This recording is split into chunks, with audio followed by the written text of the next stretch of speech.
Constitution as captured in the Preamble, which has just been recited for us, but also in the foundational articles of the Constitution that form the bedrock upon which our constitutional architecture is raised.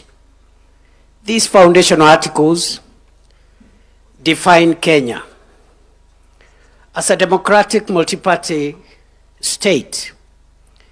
It defines the territory of Kenya in Article 5, where it stretches from, and the subnational units that constitute Kenya, the 47 counties of our republic.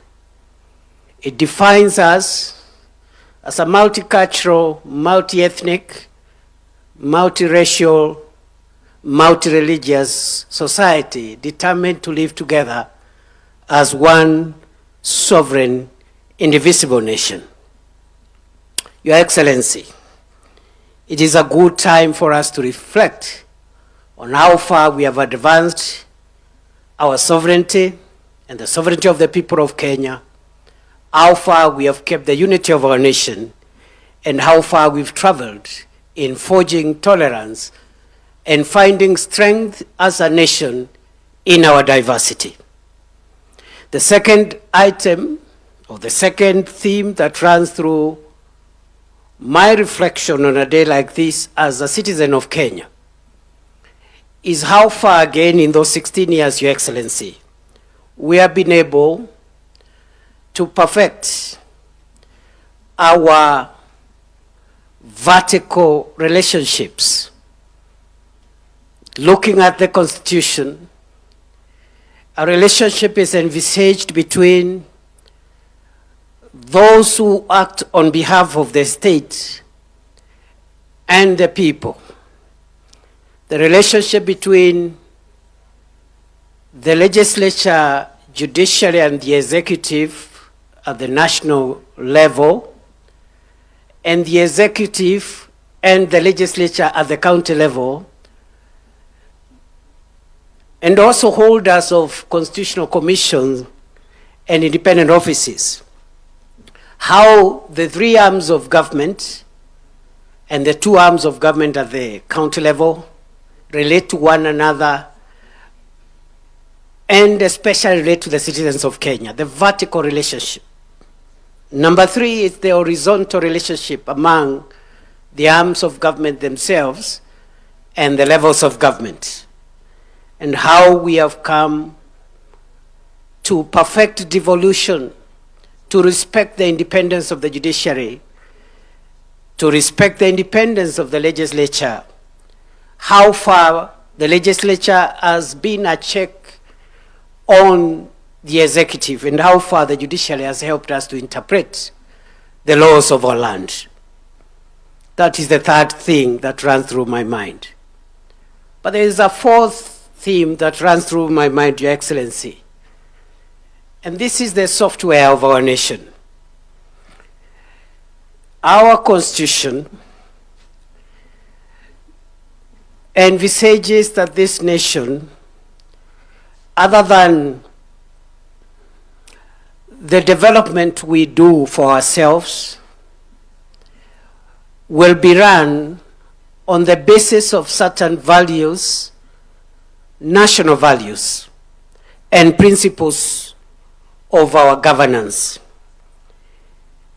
Article 10, read together with Article 232 of the Constitution, provides the software of our nation. And the question is, to what extent have we been patriotic? To what extent have we advanced the rule of law, human rights, democracy, environmental sustainability, accountability, the values of the public service in Article 232, etc., etc.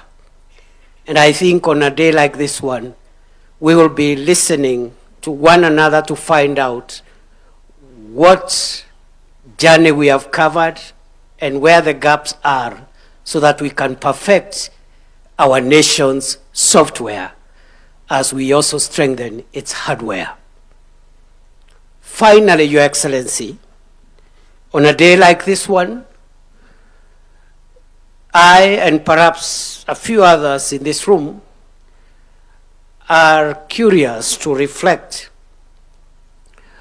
on the 16 years that we have taken to advance the requirements of the two legs on which our country and our democracy is founded. These two legs are found in the Bill of Rights, but they are also scattered everywhere else, including the Preamble. The first limb is the limb of democracy and the need to advance a nation founded on human dignity and human rights and democratic ideals. But there is a second limb, Your Excellency. And this is the limb that you invited us to begin a conversation on as we look towards a Kenya beyond 2030. And this is the limb of prosperity. I dare say, Your Excellency, before I invite you, that as you reminded us when you were launching this conversation, that the aspiration of our constitutional order is very much about democracy, but it's also very much about creating wealth for the citizens of Kenya, empowering the citizens, and realizing the aspects of the Bill of Rights that give dignity and empowerment to the citizen, creating a wealthy, healthy Kenya. Rights that have been ignored for some time now around decent housing, their right to health, the right to access the things that make life convenient and comfortable.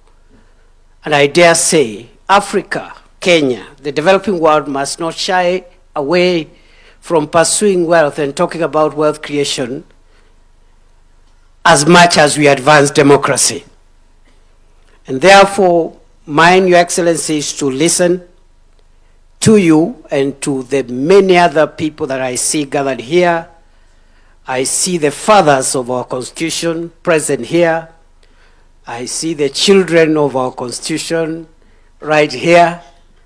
And because we have a long morning ahead of us, and because also I see many people who are much more qualified on the matters of today's discussion than I am, I want to stop there and request that we be upstanding and invite His Excellency the President to set the tone for this meeting. Thank you very much, Mr. President. Speak to the nation.